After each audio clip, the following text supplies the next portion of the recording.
আসসালামু আলাইকুম প্রিয় দর্শক, আশা করি আল্লাহর রহমতে সবাই সহি সালামতে ভালো আছেন। আমি আজকে বানাবো ডিমের একটা রেসিপি, তা হলো লাশ অমলেট।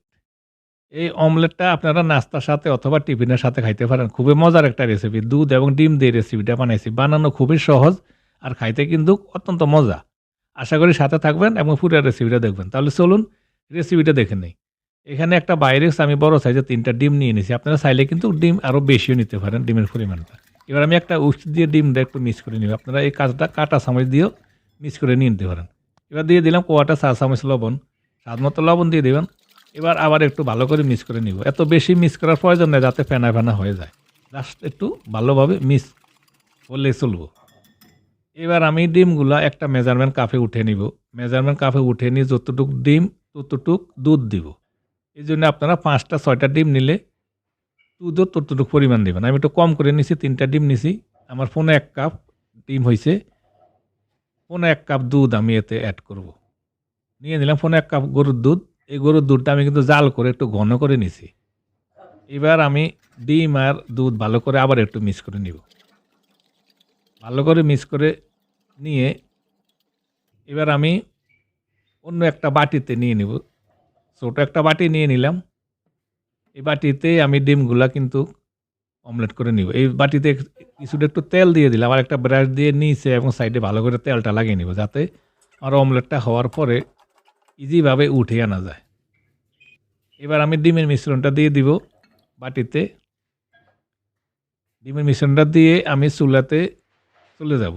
চুলাতে একটা হাঁড়িতে আমি কিছুটা পানি দিয়ে অলরেডি গরম করে নিয়ে নিয়েছি। পানিগুলো কিন্তু ফুটতেছে। আর একটা স্ট্যান্ড বসিয়ে দিয়েছি। স্ট্যান্ডটা কিন্তু পানির চেয়ে ১ ইঞ্চি উপরে।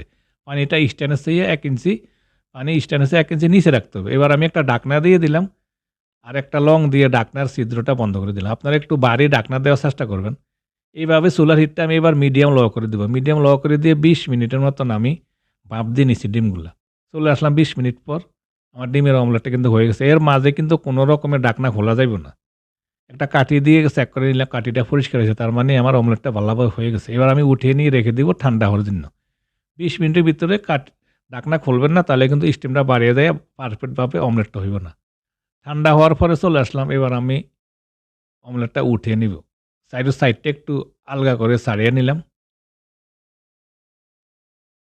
আমি ৩টা ডিম নিছি, এইজন্য আমার অল্প হইছে। আপনারা চাইলে বেশি ডিম দিবেন, তাহলে আরো বেশি করে বানাইতে পারেন। এবার আমি একটা ছোট ফ্রিজে উঠিয়ে নিলাম।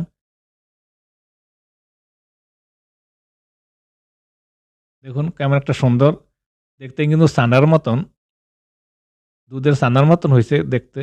আমি একটু কাইটা দেখাই। দেখুন কেমন ফ্লাফি হইছে। ভিতরে কিন্তু ছিদ্র, ছিদ্র জালি, জালি ভাব হইছে দেখতে ছানার মতন। খাইতে কিন্তু খুবই মজার। আপনারা বানিয়ে দেখেন একবার খাইয়া। দেখুন এই।